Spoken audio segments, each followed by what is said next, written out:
চাঁদের দেশে যায় কি খাওন যাবো?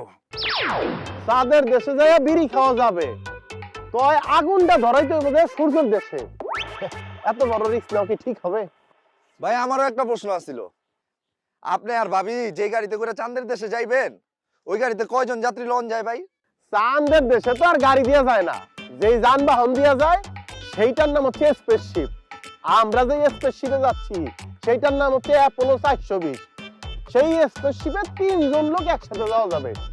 আমি আর আমার বউ তো কনফার্ম, কিন্তু তৃতীয় ব্যক্তি মানে 3 নম্বর যাত্রী কে হবে সেইটা এখনো ঠিক করতে পারি নাই।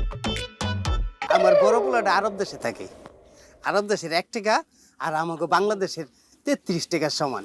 চাঁদের দেশের 1 টাকা আর আমাকে দেশের কয় টাকার সমান? যদি আরব দেশে সেটা বেশি হয় তাইলে আমার ছোট পোলাটা চাঁদের দেশে পাঠাইতাম। চাচা, চাঁদের দেশ আর আরব দেশ